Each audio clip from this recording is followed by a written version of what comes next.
Hello my dear friends, आप सभी का स्वागत है हमारे अपने YouTube channel special field special study में। आज हम बात कर रहे होंगे इस वीडियो में इंट्रोडक्शन टू डिसेबिलिटी सब्जेक्ट की, जो कि डीएड डिप्लोमा के फर्स्ट ईयर का फर्स्ट सेमेस्टर का फर्स्ट थ्योरी पेपर है। जैसा कि आप सभी लोगों को ये भी ज्ञात है कि ये जो पेपर है ये आल स्टूडेंट के लिए है, यानी कि HI VI IDD तीनों ट्रेड के बच्चे इस कॉमन कोर्स को पढ़ते हैं। तो सभी के अध्ययन में या सिलेबस में सभी के ये जो कोर्स में आपके इंट्रोडक्शन टू डिसेबिलिटी का पेपर इंक्लूड है। तो आप लोगों को ये पेपर मोस्ट इम्पॉर्टेंट टॉपिक के साथ में आप लोगों को आज ये रिवीजन कराया जाएगा। तो इसमें सबसे पहले हम बात करेंगे 3.2 सब यूनिट की, जो कि most important specific learning disability है, यानी कि विशिष्ट अधिगम अक्षमता किसे कहते हैं, इसके बारे में आज हम लोग फिर से रिवीजन करेंगे। तो आप लोगों को वैसे क्लास पढ़ा दिया गया है, आप लोग रिवीजन करना चाहते हैं तो हमारे साथ ज़रूर जुड़ें, इस चैनल के साथ में ज़रूर जुड़ें। द स्पेशल फील्ड के साथ में भी जुड़ सकते हैं, इसके साथ साथ स्पेशल फील्ड स्पेशल स्टडी में भी जुड़ सकते हैं। तो चलिए शुरू करते हैं। हम लोग जानते हैं कि विशिष्ट अधिगम अक्षमता क्या होता है। विशिष्ट अधिगम अक्षमता, जिसको अधिगम अक्षमता के नाम से भी जाना जाता है, अधिगम अक्षमता के बारे में सबसे पहले 1963 ईस्वी में सैमुअल क्रिक ने बताया था, यानी कि इसके खोजकर्ता कौन है, सैमुअल क्रिक हैं, जो कि 1963 ईस्वी में अधिगम अक्षमता क्या होता है इसके बारे में इन्होंने बताया। इन्होंने अपने अध्ययन के आधार पर लर्निंग डिसेबिलिटी को न्यूरोलॉजिकल डिसऑर्डर भी बताया था। इस अक्षमता से जो ग्रस्त बच्चे होते हैं उनमें सीखने, पढ़ने, लिखने आदि इनकी गति में सामान्य बच्चों की अपेक्षा ये कमी पाई जाती है। अर्थात सामान्य बच्चों से इनके सीखने की जो क्षमता होती है उनमें अक्सर कमी देखी जाती है। यह एक छिपी हुई दिव्यांगता होती है, क्योंकि ये सामने से नहीं दिखाई देगा जब तक आप इसको एनालिसिस नहीं करेंगे। इनकी बुद्धि लब्धि औसत से कम नहीं होती है, परंतु जो उपलब्धि होती है या प्राप्तांक होता है वो अक्सर कम देखा जाता है सामान्य बच्चों की अपेक्षा। अर्थात 90 से ऊपर की जो IQ पाई जाती है इसमें याददाश्त की भी समस्या होती है, और ये प्रशिक्षण प्राप्त जो व्यवसाय होते हैं उसी को केवल ये कर पाते हैं। तो लर्निंग डिसेबिलिटी से पीड़ित जो भी बच्चे होते हैं ये जो संख्या में समाज में बहुत ही ज़्यादा होते हैं, फिर भी PWD एक्ट 1995 तथा जो NTA एक्ट है 1999 के द्वारा लर्निंग डिसेबिलिटी को दिव्यांगता की श्रेणी में इसको रखा गया है। अर्थात जो अधिगम अक्षमता है इसको 1995 और NTA एक्ट 1999 इन दोनों में नहीं रखा गया है, क्योंकि लर्निंग डिसेबिलिटी जो है वो स्लो लर्नर के रूप में भी इसको जाना जाता है। आपको ये RPWD एक्ट 2016 में देखने को मिलता है। इसी का नाम अब विशिष्ट अधिगम अक्षमता हो गया है, स्पेसिफिक लर्निंग डिसेबिलिटी। पहले इसको केवल लर्निंग डिसेबिलिटी के नाम से जाना जाता था। तो PWD एक्ट का मतलब होता है पर्सन विथ डिसेबिलिटी, NTA का मतलब होता है नेशनल ट्रस्ट एक्ट।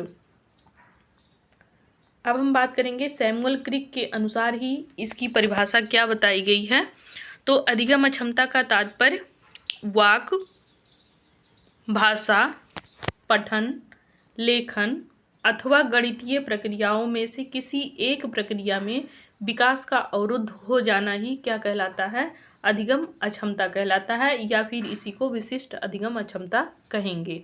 किसी एक में, चाहे वो बोलने की क्षमता हो, चाहे भाषा हो, पठन हो, लेखन हो, या फिर गणितीय संक्रियाओं को जोड़ घटाना, गुणा भाग करना हो, इन सब में अगर किसी में भी विकास अवरुद्ध हो रहा है तो वो अधिगम अक्षमता के अंतर्गत आएगा। अब हम बात करेंगे इसके प्रकार की। तो अधिगम अक्षमता को विभिन्न कौशलों की उपलब्धि के आधार पर इसको कई भागों में बांटा गया है, जिसमें सबसे पहले हम बात करेंगे डिसलेक्सिया की। तो डिसलेक्सिया क्या होता है? वैसे इसको 4 मुख्य जो इसके हैं पार्ट, उसी के आधार पे बांटा गया है। बाकी अधिगम अक्षमता के और भी पार्ट हैं, यानी कि ये 4 तो मुख्य हैं, 4 आपको बाद में और भी देखने को मिल सकते हैं। तो अभी हम 4 की बात करेंगे, जिसमें हम सबसे पहले बात करेंगे डिसलेक्सिया की। डिसलेक्सिया क्या होता है? डिस का अर्थ होता है कार्य की कमी, एवं लेक्सिया का अर्थ ये होता है शब्दों के साथ कार्य में कमी। अर्थात डिस का मतलब सबसे पहले कार्य में कमी, और लेक्सिया का मतलब होता है शब्दों के साथ एक्टिविटी में कमी। अर्थात डिसलेक्सिया का अर्थ ये हुआ कि व्यक्ति में वह पठन कमी जो विशिष्ट अधिगम अक्षमता को दर्शाता है। डिसलेक्सिया में पढ़ने की अक्षमता से तात्पर्य जीवन पर्यंत मौखिक एवं लिखित भाषा कौशल के विकास में अक्सर कमी देखने को मिलती है। इसमें ऐसे बच्चे होते हैं जो कि अक्षरों को नहीं पहचान पाते हैं, अशुद्ध रूप से उसको पढ़ते हैं, सही रूप से अर्थ के साथ में उसको पहचान नहीं पाते हैं, सही उच्चारण को ये व्यक्त भी नहीं कर पाते हैं, दाएं एवं बाएं के अभिव्यक्तिकरण को करने में भी इनको समस्याएं आती हैं। जटिल कौशल के प्रयोग से भी ये बचते हैं। व्याकरण आदि में इनको काफ़ी समस्याएं आती हैं। यदि बच्चे में पढ़ने की अक्षमता है तो वह पूर्ण रूप से ये कह लीजिए कि आपके अधिगम अक्षमता में ही आता है।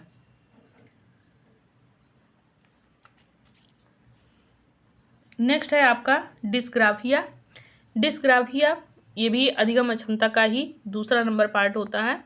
इसके अंतर्गत बालक में लेखन संबंधी कमी पाई जाती है, अर्थात लिखने में कमी पाई जाती है। इसको लेखन अक्षमता के नाम से भी जाना जाता है, जैसे कि अक्षरों को उलट देना।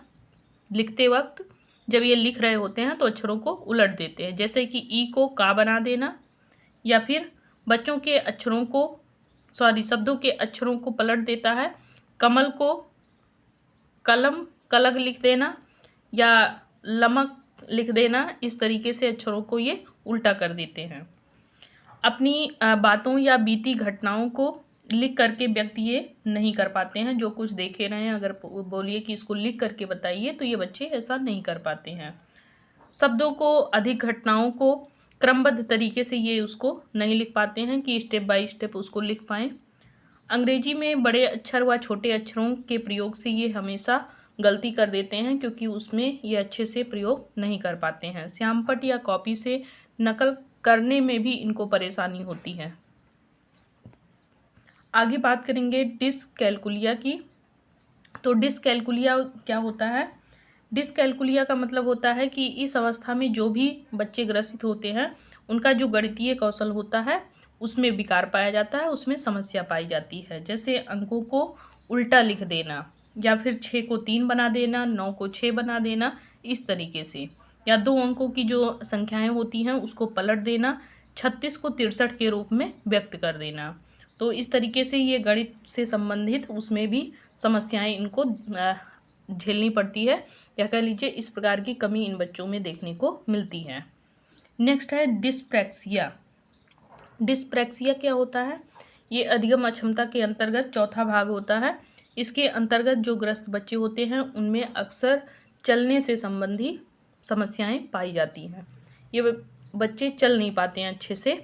इनमें जो क्रियात्मकता होती है उनमें कमी पाई जाती है, अर्थात हाथ हिलाना, ब्रश करना, इन सब में समस्याएं देखने को मिलती हैं। आँख के संचालन में भी इनके कमी पाई जाती है। पूरे शरीर को ये घुमा करके ही देखते हैं। बर्तनों में भोजन करने तथा पीने के लिए कप पकड़ने में भी इनको समस्या होती है। भाषा संबंधी अक्सर विकार देखने को मिलता है। बाएं से दाएं करने में भी इनको कमी आती है, क्योंकि इनके हाथ जो होते हैं अकड़े होते हैं, हड्डियां काफ़ी तनी हुई होती हैं, तो इससे इनको हाथ से मूवमेंट करने में अक्सर दिक्कत झेलना पड़ता है। सूक्ष्म गामक कौशल जो होते हैं, जैसे जूते का फीता बांधना हुआ, या कपड़े में बटन लगाना हुआ, या कह लीजिए लकड़ी के गुटके गिनना हुआ, तो ये सब कार्य करने में ये अक्षम होते हैं। दिशा ज्ञान की भी इनमें कमी पाई जाती है, दिशाओं का ज्ञान नहीं होता है। सामाजिक समायोजन में भी कमी पाई जाती है, समाज के साथ में ये अच्छे से बिहेव नहीं कर पाते हैं, वहाँ ये अपना एक अस्तित्व नहीं जमा पाते हैं, और समायोजन में अक्सर इनके कमी पाई जाती है। आगे बात करेंगे, घर की जो क्रियाकलाप होती हैं उन सभी में भी करने में ये अक्षम होते हैं। घर के क्रियाकलाप में ये अक्सर प्रतिभाग नहीं करते हैं और उसको अच्छे से ये निष्पादित भी नहीं कर पाते हैं। वाणी नियंत्रण और तीव्रता, आवृत्ति, उच्चारण में कमी, ये सभी समस्याएं इन बच्चों में प्रत्यक्ष रूप से अक्सर देखने को मिलती हैं। स्वाद व गंध के क्षेत्र में भी अक्सर कमी देखने को मिलती है कि इसमें भी ये फर्क नहीं कर पाते हैं। नेक्स्ट पॉइंट है डिस्थीमिया, ये 5वां प्रकार है अधिगम क्षमता का। इसमें जो ग्रस्त बच्चे होते हैं वो अक्सर तनाव व चिंताग्रस्त में होते हैं, स्वयं को अक्सर ये बेकार समझते हैं। ऐसी समस्याएं इन बच्चों में देखने को मिलती है। इनमें नकारात्मक सोच की भावना ज़्यादा जागृत होती है, तनाव की स्थिति अक्सर बनी रहती है, स्वयं को नकारात्मक स्थिति में ही समझते हैं और सारी चीज़ें ये नकारात्मक तरीके से सोचते भी हैं। नेक्स्ट है अधिगम क्षमता का पार्ट नंबर 6, जिसमें डिस्मॉर्फिया के बारे में जिक्र किया गया है। तो डिस्मॉर्फिया क्या होता है? यह एक शारीरिक व भ्रम संबंधी बालक को ये भ्रम रहता है इसमें कि वो खुद को सुंदर समझता है, कभी कभी अपने अंगों की तुलना दूसरों के अंगों से करता है, ये सोचता है कि मेरे अंग छोटे हैं उनके बड़े हैं, या उनका बड़ा है मेरा छोटा है, इस तरीके से उसको भ्रम हुआ रहता है, तो वो तुलना करता है।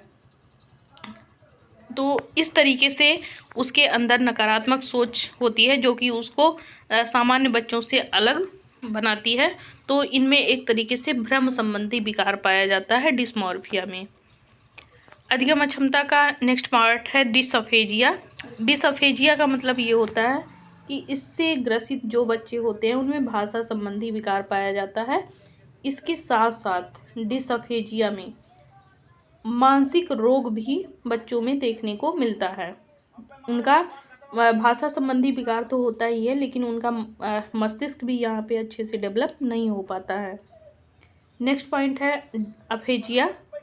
डिसअफेजिया और अफेजिया दोनों में मात्र इतना अंतर है कि अफेजिया में भाषा संबंधी विकार पाया जाता है, लेकिन इसमें मानसिक रोग नहीं पाया जाता है। कोई ज़रूरी नहीं होता है कि मानसिक रोग भी व्यक्ति या बालक को हो।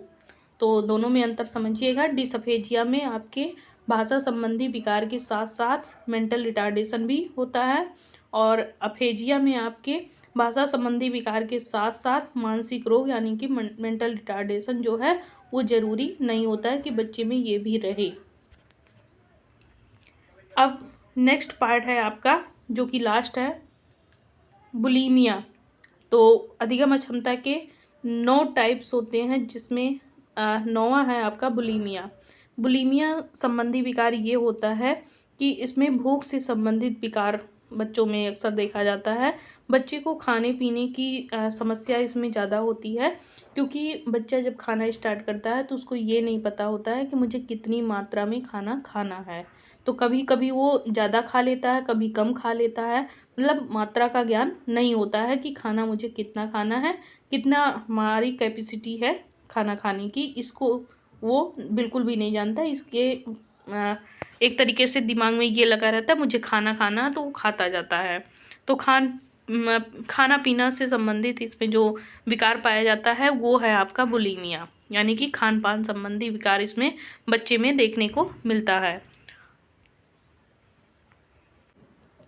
तो इसी के साथ में हमारा जो अधिगम क्षमता था इसकी परिभाषा हमने जाना, इसके प्रकार हमने जाने, और इसकी खोज किसने की? तो इसकी खोज सैमुअल क्रिक ने 1963 ईस्वी में किया। ये हमने विस्तार पूर्वक इसमें अध्ययन किया और इसके साथ साथ इसका हमने रिवीजन भी किया है। तो आप लोगों को वीडियो अच्छी लग रही हो तो लाइक करें, सब्सक्राइब करें और शेयर भी करें, ताकि आपके दोस्त भी जल्द से जल्द पढ़ना स्टार्ट कर दें। तो आप लोगों को वीडियो अच्छी लग रही हो तो कमेंट बॉक्स में ज़रूर बताइएगा, और क्या कुछ आप लोगों को और जानना है वो भी कमेंट बॉक्स में ज़रूर बताइएगा।